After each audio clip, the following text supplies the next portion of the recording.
Então, meus amados, este capítulo de Apocalipse 5 que nós lemos, ele é a culminância ali. João, no capítulo 4, ele é chamado, ele é elevado ao céu e entra na sala do trono e vê a glória de Deus. E ele descreve todo esse ambiente, todo esse cenário.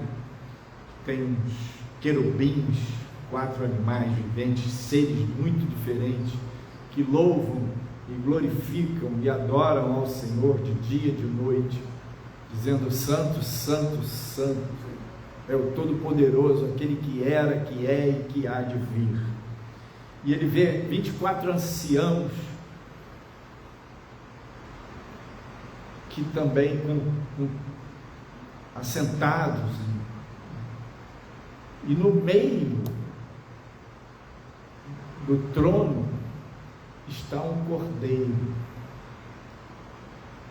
E ele repara que o Eterno, o Todo-Poderoso, tem no seu braço um livro, aqueles livros antigos, né, de rolo,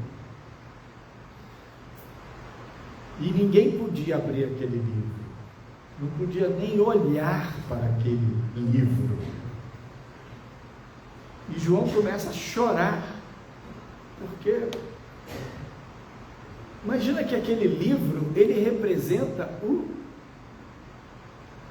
a execução, o andamento, o desenrolar dos planos eternos de Deus. E não tinha ninguém que podia nem olhar, nem era digno de abrir o livro. E João chorava.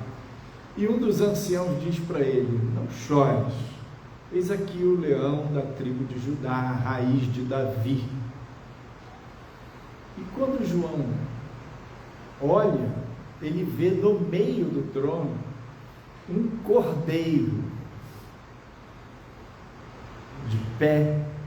E não sei se vocês repararam, mas o cordeiro é com letra maiúscula, não é um animal, é um ser que tem 7 pontas, 7 chifres, 7 olhos. E ele diz que esse cordeiro era como que havia sido morto, mas vivia eternamente. E este cordeiro pega o livro, e nesse primeiro momento que ele pega o livro, os anciãos com salvas de ouro, incensários, se prostram e dizem: digno é o cordeiro de tomar o livro, de abrir o livro, porque para Deus comprou homens de todas as raças, povos, tribos, línguas e nações. E de repente João olha e vê milhares, milhões de seres celestiais dizendo: digno é o cordeiro de receber toda a honra, glória, sabedoria, riqueza e poder. Os anciãos, quando eles se prostram e eles falam digno é o cordeiro, eles falam cantando, eles cantam. E esses milhões e milhões de anjos também cantam. E aí depois tem um outro nível que João percebe que todo ser do universo também canta.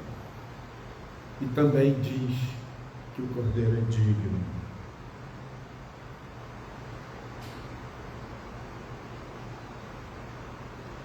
O verso 13: e ouvi a toda criatura que está no céu e na terra e debaixo da terra e que está no mar, e a todas as coisas dizer ao que está sentado sobre o trono e ao cordeiro: sejam dadas ações de graças e honra e glória e poder para todos sempre. Amém.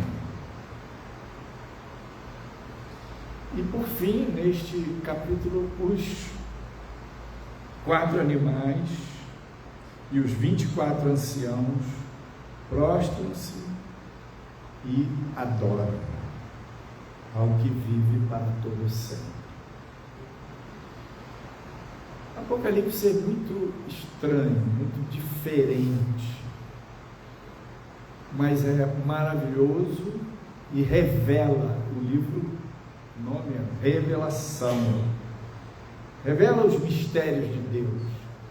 E o próprio livro diz, o Senhor fala nele, não deixe de ler, leia. Eu penso que este momento do capítulo 5 é como se fosse a coroação do Cordeiro como Rei dos Reis e Senhor dos Senhores. Ele é como se fosse aquele momento que precede as bodas. Aquele momento, as bodas do Cordeiro, aquele momento em que todo o universo, todos os seres vivos e todas as coisas reconhecem a majestade, a glória, a dignidade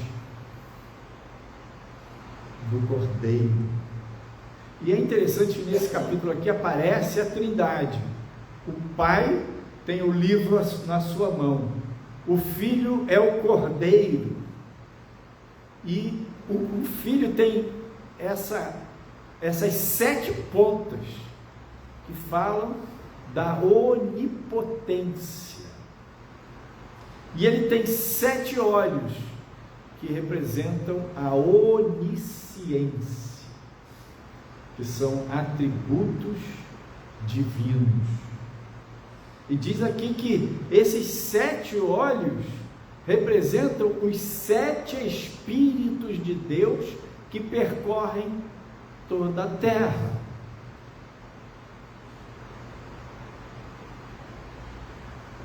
Enquanto Jesus estava na terra, os discípulos, num dado momento, perguntaram para ele acerca da sua volta,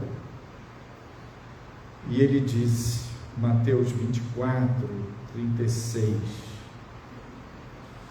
porém daquele dia e hora ninguém sabe, nem os anjos dos céus, nem o Filho, mas unicamente meu Pai.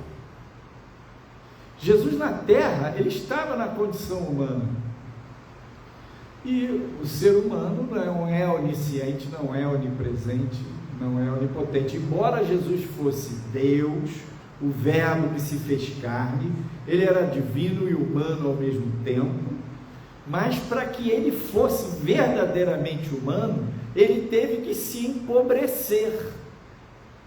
E este empobrecimento implicou em ele abrir mão da glória que ele tinha, abrir mão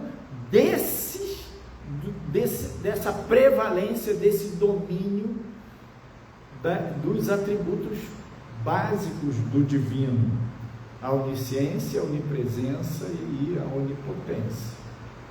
Porque veja bem, se ele na terra fosse verdadeiramente humano, e ao mesmo tempo ele estivesse com todos esses atributos, ele não poderia morrer, ele não sentiria dor, ele não poderia funcionar como a mente humana, sabendo todas as coisas ao mesmo tempo. Jesus sabia o que se passava no coração e na mente das pessoas por revelação, não por onisciência. Ele não podia estar na Galileia e na Judéia ao mesmo tempo. Então ele mesmo afirma, daquele dia e hora ninguém sabe, só o Pai. Agora não, ele havia ressuscitado. Aqui em Apocalipse 5, ele subira ao céu, estava no trono, é adorado como Deus. Ele tem os 7 olhos, os 7 espíritos de Deus que percorrem toda a terra. Isso fala da onisciência. O Filho é Deus. Os anciãos o adoram, adoram o Pai, o Filho e o Espírito. Os 4 animais, toda a criatura do céu e da terra dizem: digno é o Cordeiro, e o adoram, o louvam, se inclinam. Depois da ressurreição, em Mateus 28, verso 20, Jesus se apresenta para os discípulos e ele manda eles irem pregar o Evangelho a toda criatura, batizando-as em nome do Pai, do Filho e do Espírito Santo. E as últimas palavras de Jesus registradas em Mateus, é o último verso do Evangelho de Mateus, Mateus 28, 20, ele diz: eis que estou convosco todos os dias até a consumação dos séculos. Amém. Quando ele fala, estou convosco todos os dias, ele agora ressurreto, ele retoma aquela glória que ele tinha com o Pai antes da fundação do mundo, e ele é onisciente, onipresente, onipotente. Eu queria destacar aqui esse capítulo. Esse capítulo ele é belíssimo. João vai vendo como que num crescendo, os anciãos se prostram, os anciãos louvam, eles cantam, eles oram, e os animais, e os anjos, e depois todo o universo, tudo que há na criação, canta essa canção, ou entra nesta sinfonia. E culmina no último verso do capítulo 5, verso 14, e os 24 anciãos prostraram-se e adoraram ao que vive para todo sempre. Culmina com essa adoração. Então pensa que a nossa vida, ela tem um início, tem um fim, mas a nossa existência tem uma causa e uma finalidade. A nossa vida tem início e fim na dimensão física, corpo. A gente nasce, desenvolve, reproduz, amadurece, envelhece e morre. Vai acabar. Nasceu, morreu. O dia do nascimento, o dia do falecimento. Acabou. Fisicamente. Mas a nossa alma é eterna. Então a nossa vida tem começo e fim fisicamente, e a nossa existência tem causa e finalidade. E a nossa existência é eterna.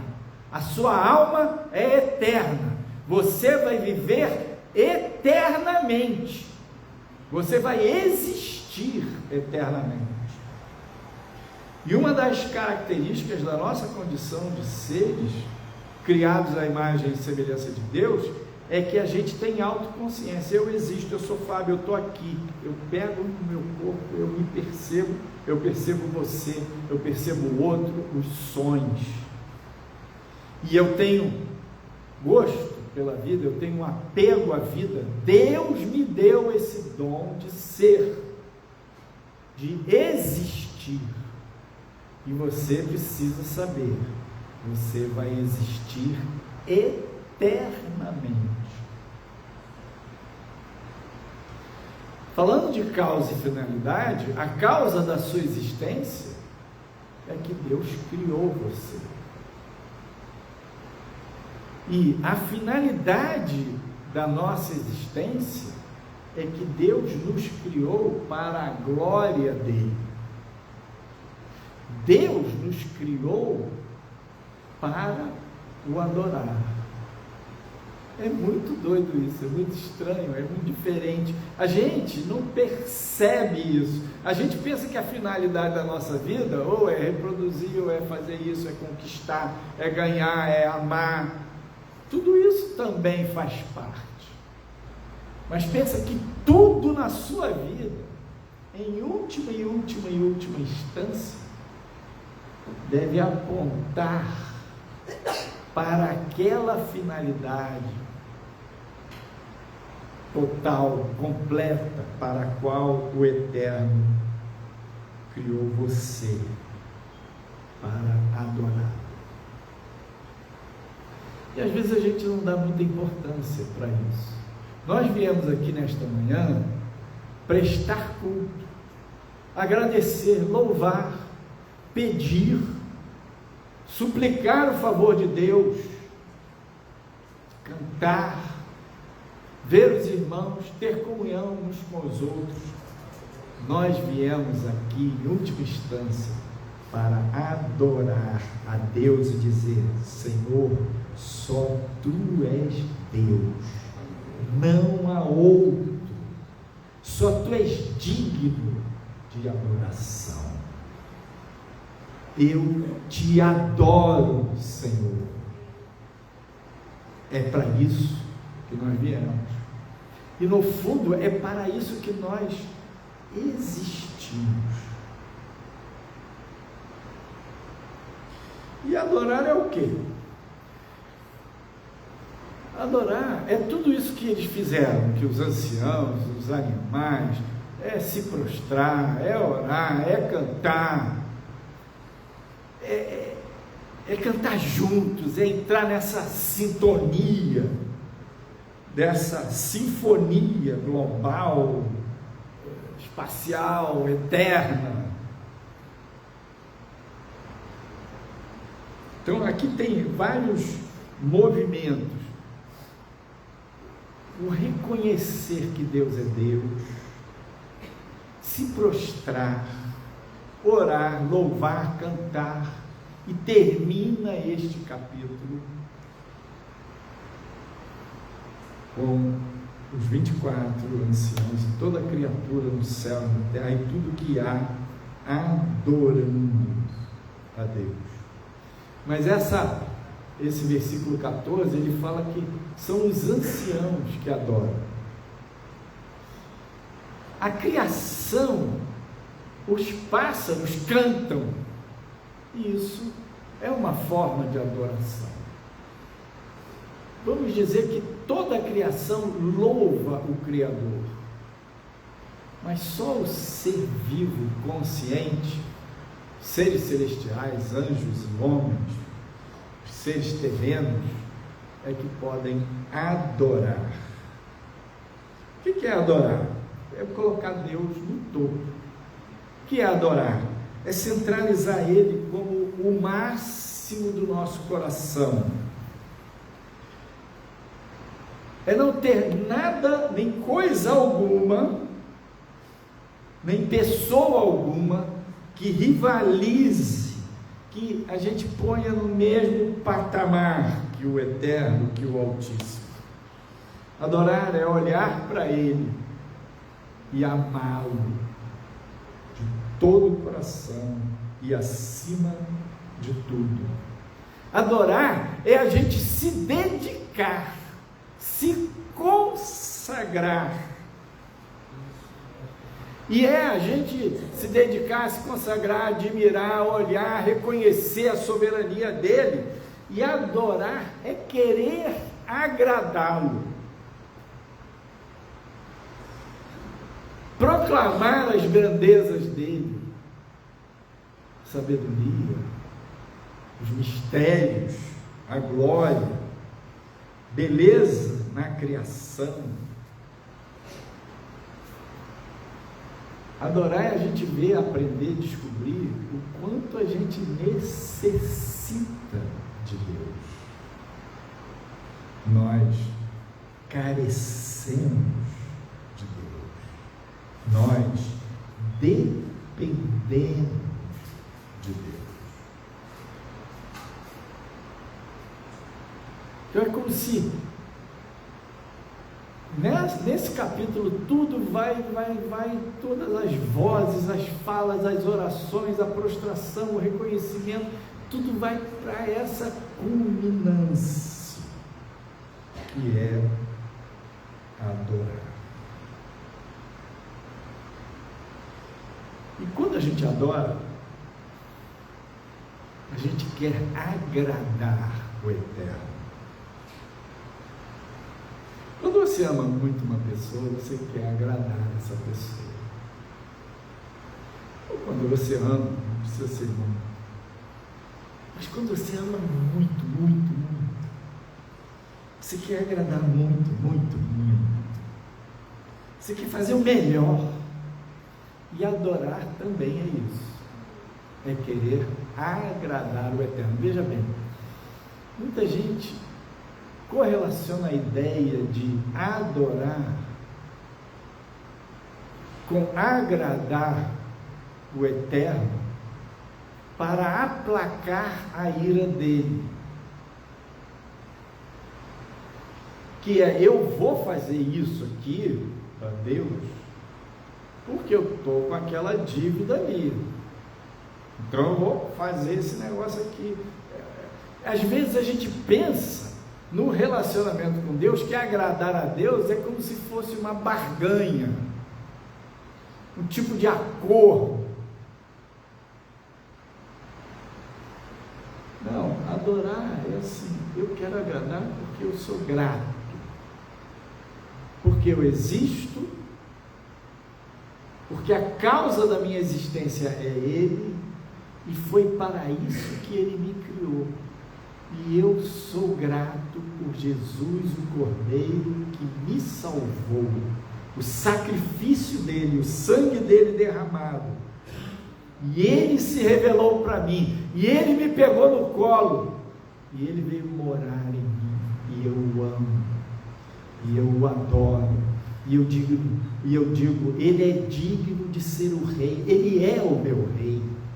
Ele é digno de ser o Senhor, Ele é o meu Senhor, mas Ele não é só o meu Senhor, Ele é o Senhor dos senhores, Ele é o Senhor do universo, e eu olho e digo, digno Tu és de ser amado, de ser adorado, digno Tu és de receber a honra, a glória, o poder, a sabedoria, a força, tudo que existe, porque Tu és a causa e a finalidade de tudo, e eu quero entrar nessa sintonia, Senhor, eu quero me render a Ti, eu quero olhar somente a Ti, Te adorar, com todo o meu ser, me dedicar a Ti, e Te agradar, Senhor. E pense, irmãos, quanto mais você entra nesta conexão, mais o Pai, o Filho e o Espírito Santo estarão agradados de você.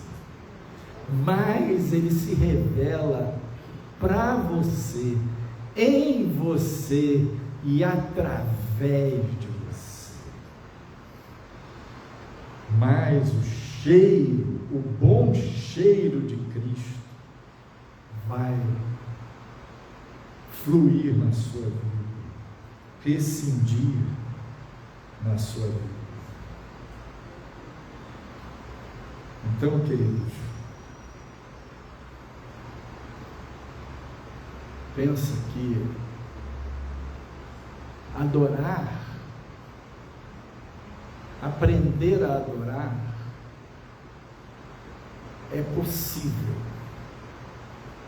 Como a gente aprende a crescer na graça, no conhecimento do Senhor, aprende a crescer na fé, aprende a crescer em temor a Deus, aprende a palavra de Deus. Como a gente aprende as coisas da vida espiritual, a gente pode aprender a adorar. Teve uma época na minha vida que eu me percebia tão assim, indigno,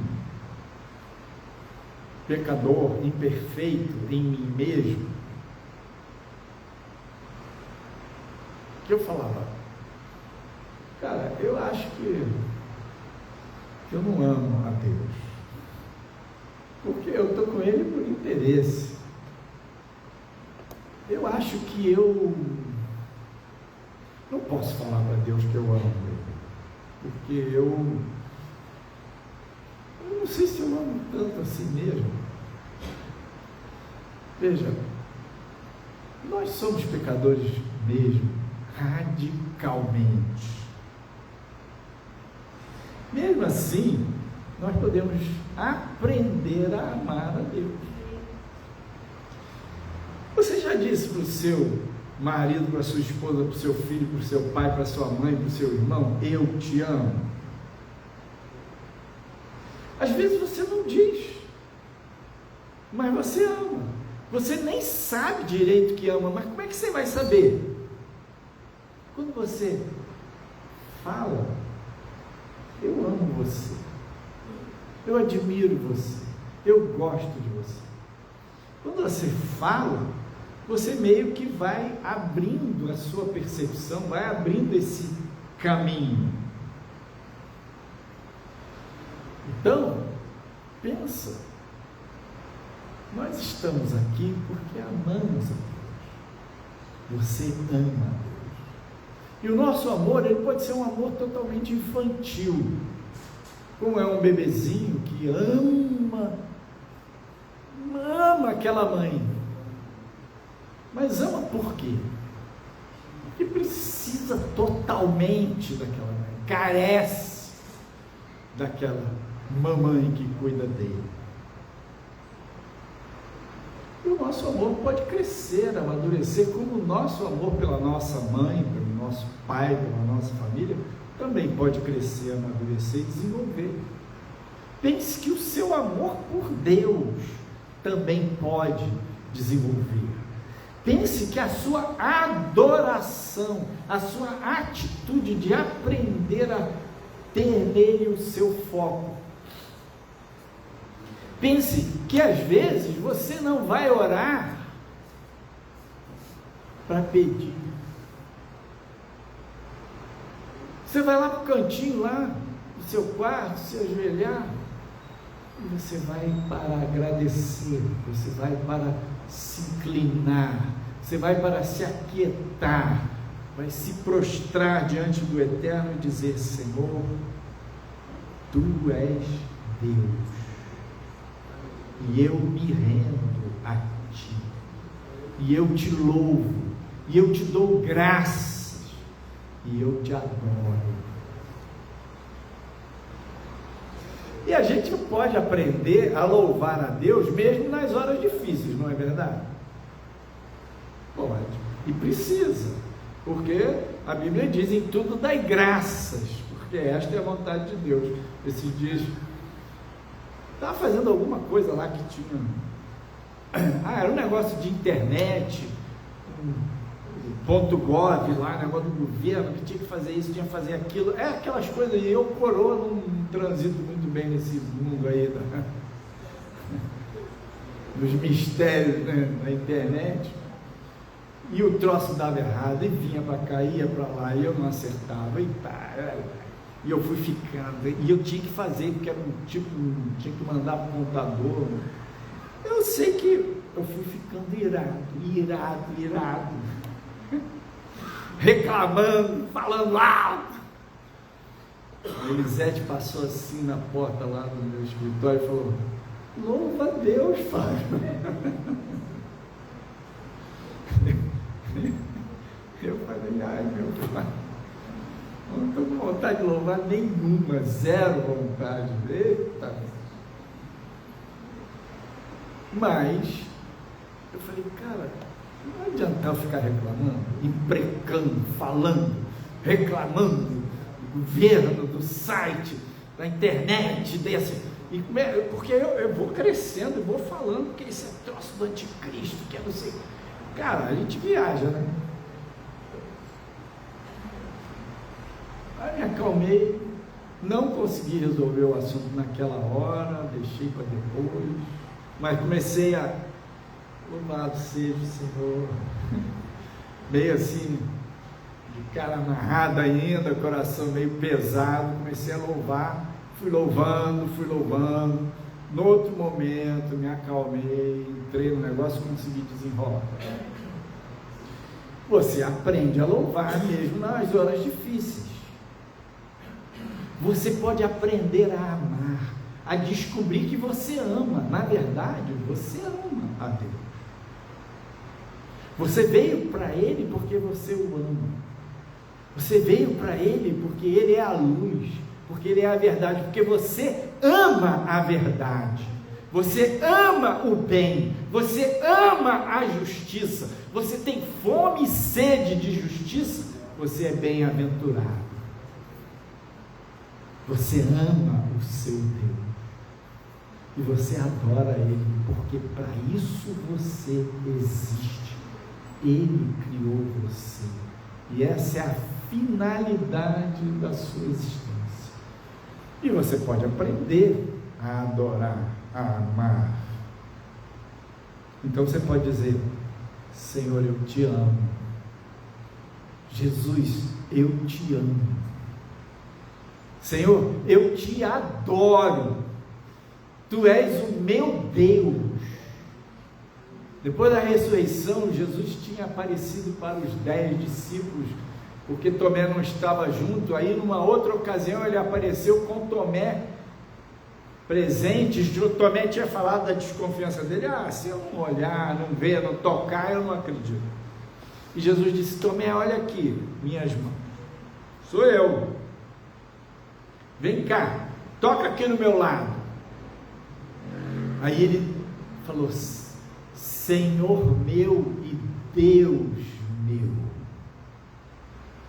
Ele disse: Jesus, eu sei que tu és Deus, eu sei que tu és um com o Pai.